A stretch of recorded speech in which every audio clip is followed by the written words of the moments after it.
प्रिय भाई बहनों, आज की रोटी के हर सदस्य मुख्य के लिए यीशु ख्रिस्तांची मधुर नावाचे सप्रेम नमस्कार। आज के दिनांक 29 सप्टेंबर 2025 सोमवार। सर्व प्रयत्न करा, पतीकडे स्वतःला व्यायाम कर। पहिली तिमोथी अध्याय 4:7. प्रयत्नाचे अनेक प्रकार आहेत. संसारिक प्रयत्न, उपदेशक श्राद्ध 11 वचन. भक्तीकडे नेणारे प्रयत्न, पहिली तिमोथी अध्याय 4:7.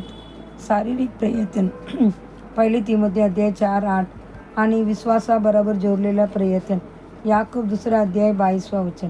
शारीरिक प्रयत्नाला थोडा लाभ असतो, म्हणून प्रेषित पौल लिहितो, भक्तीकडे स्वतःला व्यायाम कर. म्हणून भक्तीबरोबर जोडलेला प्रयत्न इतर सर्व प्रयत्नापेक्षा श्रेष्ठ आहे.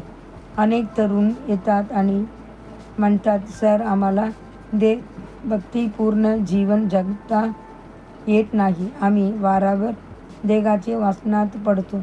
डोळ्याच्या वासनावर आम्हाला विजय मिळत नाही. आमचे आत्मिक जीवन थकलेले आणि गमगुवत वाटते.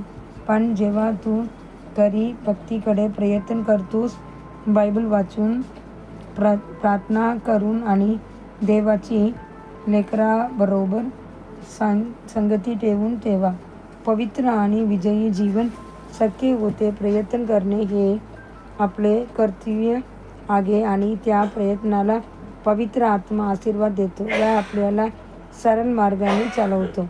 एक म्हण आहे, कष्टाळू व्यक्ती कधीही तुच्छ मानली जात नाही.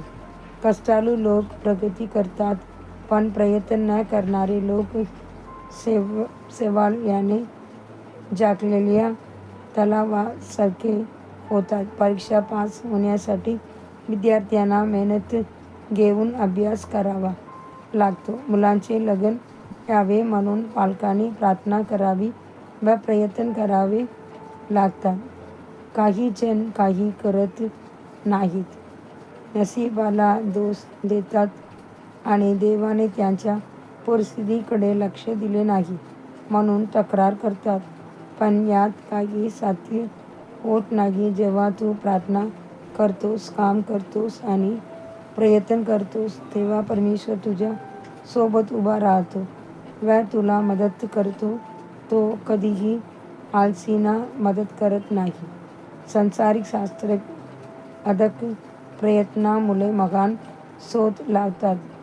थॉमस अल्वा एडिसन, जो एक श्रद्धाळू ख्रिस्ती होता, त्याने दिवस रात्र प्रार्थनासोबत नवीन शोध निर्माण करण्यासाठी कष्ट घेतले. त्याने शोधलेला विद्युत दिवा आजही लाखोंकरांना प्रकाश देतो.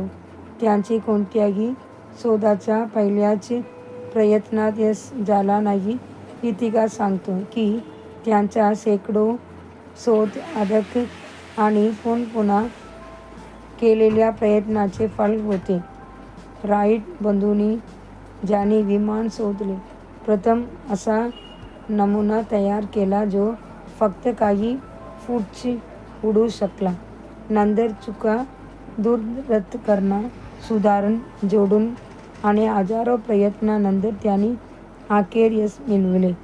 सततच्या मानवी प्रयत्नामुळे आज आपण आकाशात उडणाऱ्या असंख्य विमानांचे प्रकार पाहतो. त्याचप्रमाणे स्वर्ग राज्याची वारसा मिळवण्यासाठी देवाचे लेकर म्हणून आपल्यात अनेक बदल घडणे आवश्यक आहे. पुढील ध्यानवचन. तुम्ही पाहिलेच की विश्वास त्यांचे कृत्याबरोबर कार्यरत होता आणि कृत्यामुळे विश्वास परिपूर्ण झाला. याकूब 2 अध्याय 22 वचन. आजचे बायबल वाचन सकाळी येसाया अध्याय 7 आणि 8, संध्याकाळी एफेसी अध्याय 2. धन्यवाद.